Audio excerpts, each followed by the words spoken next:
እሺ ጤና ይስጥልኝ አድማጮቼ ተመልካቾቼ ዛሬ ስለ ናርሲሲዝም አንዳንድ ነገሮችን ለመነጋገር አስቤያለሁ። ከታሪኩ ልጀምርና ናርሲሲዝም የሚለው ቃል የመጣው ከኦቪድ ከተባለው የፈርስት ሴንቸሪ የሮማን የመጀመሪያ ክፍለ ዘመን የሮማን ፖኤት ወይም ደግሞ ገጣሚ ሜታሞርፎሲስ ከሚለው ስራ ውስጥ የተገኘ ነው። እና በዚህ ስራ ውስጥ ኦቪድ የሚያቀርባቸው ታሪኮች አሉ። አንደኛው የሄራ እና የኤኮ ከዛ ደግሞ የኤኮ እና የናርሲሰስ ታሪኮች ናቸው ማለት ነው።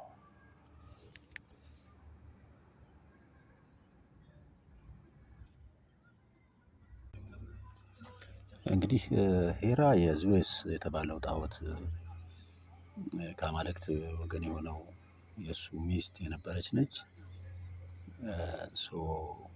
እሷ ግማሽ መለኮት ግማሽ ከምድር ነበረች እና የእሷ ታሪክ ወደፊት ሌላ ጊዜ እናወራዋለን። ነገር ግን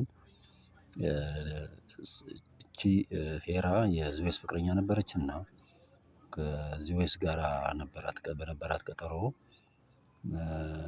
ኤኮ የተባለች ደግሞ ወጣት ቆንጆ ልጃገረድ በወሬ አዘገየቻት እና በወሬ ስላዘገየቻት ረገመቻት።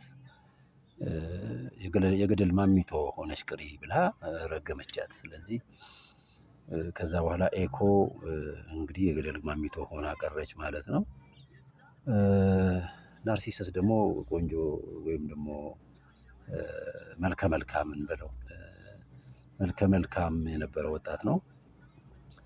እና ኤኮ ባየችው ጊዜ ወደደችው ይላል ታሪኩ።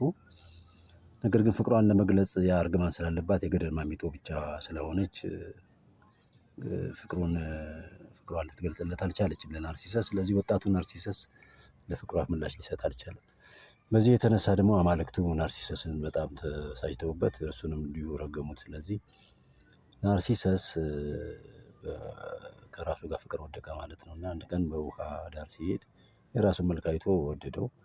ስለዚህ በዚህ ቢለው በዛ ቢለው ሊነካውና የራሱ ፍቅር ለራሱ መልስ ሊሰጠው አልቻለም ማለት ነው።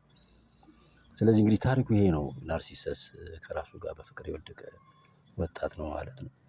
እንግዲህ ይሄ የመነሻው ሲሆን ራስን መውደድ ከአእምሮ ሳይኮሎጂ ጋራ ወይም ደግሞ ከስነ አእምሮ ጋራ ያለውን ግንኙነት ተንተን አድርጎ ማየት ይፈልጋል ማለት ነው።